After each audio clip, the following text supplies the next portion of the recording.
Hi friends, welcome to chef Thana's kitchen. இன்றைக்கி என்ன recipe பார்க்க போகிறோன்னா ஹைதராபாத் மட்டன் தம் பிரியாணி. வாங்க எப்படி செய்கிறதுன்னு பார்க்கலாம். தேவையான பொருள்: 1 கப் புதினா, 1 கப் தயிர், 2 பச்சை மிளகா, அரை எலுமிச்சம்பழம், 2 டீஸ்பூன் மிளகாய்த்தூள், 2 டீஸ்பூன் கரம் மசாலா தூள், தேவையான அளவு உப்பு, 1 கப் மல்லி இலை, இஞ்சி பூண்டு, அரை கப் எண்ணெய். அரைக்கிறதுக்கு என்னென்ன தேவை: 1 டீஸ்பூன் ஜீரகம், 5 பட்டை, 1 டீஸ்பூன் கிராம்பு, 3 பிரியாணி இலை, 5 மேஸ், 1 டீஸ்பூன் மிளகு, 5 ஏலக்காய், 4 ஸ்டார் லீவ்ஸ். வாங்க எப்படி செய்கிறதுன்னு பார்ப்போம். நான் இன்றைக்கி 1 கிலோ மட்டன் க்ளீன் பண்ணி எடுத்து வச்சுருக்கேன். அதுக்கு 3 கப் அரிசி பாஸ்மதி ரைஸ் ஊற வச்சுருக்கோம். இப்போ எப்படி மிக்ஸ் பண்ணுறதுன்னு பார்ப்போம்.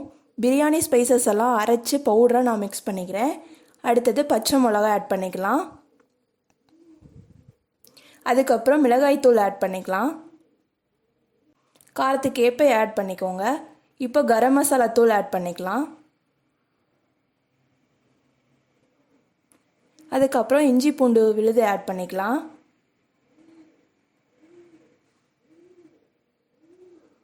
அடுத்தது தயிர் ஆட் பண்ணிக்கலாம். அடுத்தது எலுமிச்சம்பழம், அடுத்தது புதினா, மல்லி இலை, தேவையான அளவு உப்பு, அரை கப் எண்ணெய் எல்லாத்தையும் போட்டு நல்லா மிக்ஸ் பண்ணிக்கலாம். இதை ஒரு 3 மணி நேரம் நீங்கள் ஃப்ரிட்ஜில் ஸ்டோர் பண்ணி வைக்கணும்.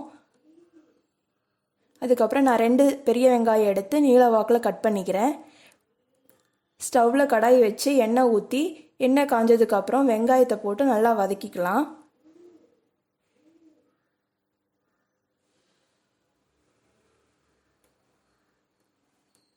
வெங்காயம் நல்லா வதங்கி நம்மளுக்கு ப்ரௌன் கலரில் வரணும். அப்போ தான் பிரியாணிக்கு அது டேஸ்ட் கொடுக்கும். இப்போ ப்ரௌன் கலர் ஆயிடுச்சு. இப்போ எடுத்துக்கலாம்.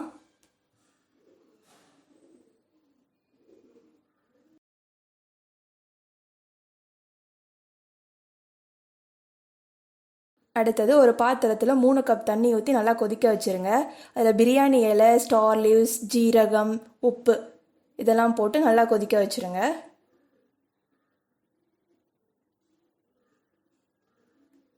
1 table spoon lemon juice, 1 table spoon எண்ணெய் ஊற்றி அதையும் நல்லா கொதிக்க வச்சுருங்க. கொதித்ததுக்கப்புறம் இப்போ அரிசி ஆட் பண்ணிக்கலாம். நான் இன்றைக்கி 3 கப் பாஸ்மதி ரைஸ் எடுத்திருக்கேன். அது ஒரு 2 மணி நேரம் ஊற வச்சுருக்கேன். இப்போ அரிசி ஆட் பண்ணதுக்கப்புறம் அது ஒரு 15 மினிட்ஸ் நல்லா கொதிக்கணும்.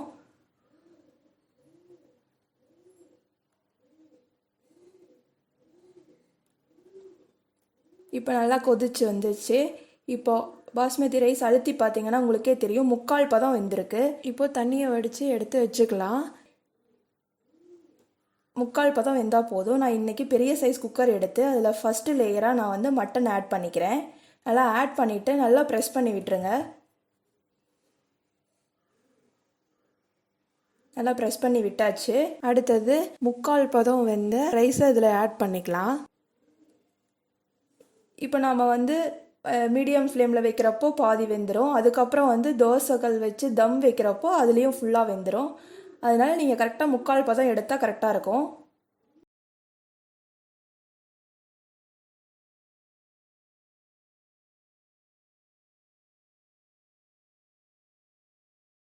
புதினா லீவ்ஸ் ஆட் பண்ணிக்கலாம். வதக்கி வச்ச வெங்காயத்தை ஆட் பண்ணிக்கலாம்.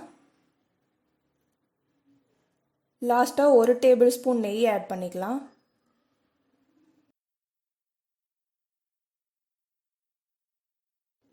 க்ளோஸ் பண்ணிவிட்டு வெயிட் போட்டுடலாம். இப்போ ஸ்டவ் ஆன் பண்ணிக்கோங்க. ஸ்டவ் ஆன் பண்ணிவிட்டு அதை மீடியம் ஃப்ளேமில் நீங்கள் ஒரு 20 மினிட்ஸ் வைக்கணும். 20 மினிட்ஸ் ஆயிடுச்சு. இப்போ நம்ம தம் வைக்கலாம்.